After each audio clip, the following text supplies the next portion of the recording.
Hukum tata pemerintahan adalah cabang hukum yang mengatur struktur fungsi dan prosedur pemerintahan dalam suatu negara.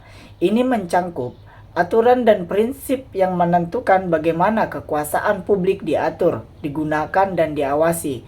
Hukum tata pemerintahan mencangkup beberapa aspek, termasuk pembagian kekuasaan antar cabang eksekutif, legislatif, dan yudikatif, serta hubungan antara pemerintah pusat dan pemerintahan daerah. Tujuan utama tata pemerintahan adalah untuk menjaga keseimbangan kekuasaan, mencegah penyalahgunaan kekuasaan, memastikan transparansi, akuntabilitas, dan keadilan dalam tindakan pemerintah. Ini juga melibatkan proses pembuatan keputusan, perlindungan hak-hak individu, dan memenuhi kewajiban pemerintah terhadap warga negara. Hukum tata pemerintahan mencakup berbagai instrumen hukum termasuk konstitusi, undang-undang, peraturan, kebijakan, dan putusan pengadilan yang berkontribusi untuk mengatur dan sistem pemerintah suatu negara. Hukum tata pemerintahan merupakan hukum yang mengatur organisasi dan sistem pemerintah sebuah negara. Dalam arti sempit, hukum tata pemerintahan mencangkup hukum yang mengatur organisasi negara, administrasi negara, dan tata usaha negara. Dan dalam arti luas, hukum tata pemerintahan juga meliputi hukum yang mengatur masyarakat hukum, badan-badan yang berkuasa dalam lingkungan masyarakat hukum, fungsi, susunan, dan wewenang dari badan-badan tersebut. Hukum tata pemerintahan berfungsi untuk menetapkan sistem pemerintahan yang efisien, transparansi, dan berwibawa. Dengan adanya hukum tata pemerintahan, negara dapat mengatur dan mengutarakan tata cara pengelolaan kepentingan umum, mengatur organisasi dan sistem pemerintah, serta mengatur kewajiban dan hak-hak dari masyarakat hukum. Contoh hukum tata pemerintahan yang penting di Indonesia adalah Undang-Undang Nomor 30 tahun 2014 tentang Administrasi Pemerintah atau UUAP yang berfungsi untuk memperbaiki kualitas penyelenggaraan administrasi pemerintah, menjadikan dasar peningkatan tata kepemerintahan yang baik atau good governance, dan sebagai upaya untuk mengurangi kolusi, korupsi, dan nepotisme.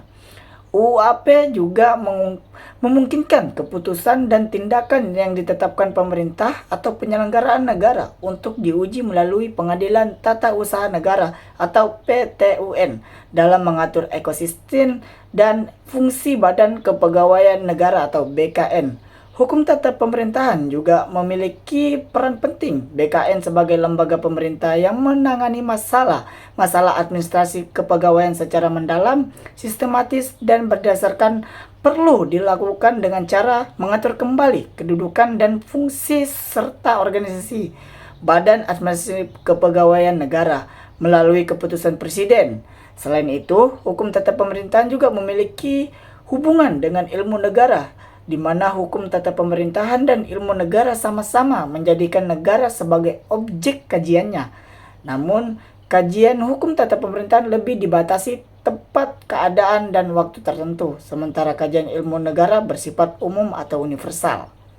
Selain itu, hukum tata pemerintahan juga mengatur proses administratif, seperti pembentukan kebijakan publik, pelaksanaan program-program pemerintah, dan penyelesaian sengketa administratif. Ini mencangkup prosedur-prosedur yang harus diikuti oleh lembaga-lembaga pemerintah dalam menjalankan tugas-tugas mereka, serta hak-hak dan kewajiban-kewajiban yang dimiliki oleh individu dan badan hukum dalam hubungannya dengan pemerintah. Dalam banyak negara, hukum tata pemerintahan juga menentukan prinsip-prinsip demokrasi, perlindungan hak asasi manusia, supremasi hukum, dan prinsip-prinsip negara hukum. Hal ini bertujuan untuk memastikan bahwa pemerintah bertindak sesuai dengan kepentingan publik, menghormati hak-hak individu, dan tidak melampaui batas kekuasaan. Jadi, secara keseluruhan, hukum tata pemerintahan sangat penting dalam menjaga stabilitas politik, keadilan, dan keseimbangan kekuasaan dalam suatu negara. Ini memberikan kerangka yang jelas bagi pelaksanaan kebijakan publik, penegakan hukum, dan penyelesaian sengketa yang merupakan pondasi bagaimana terciptanya pemerintah yang efektif dan responsif terhadap kebutuhan masyarakat.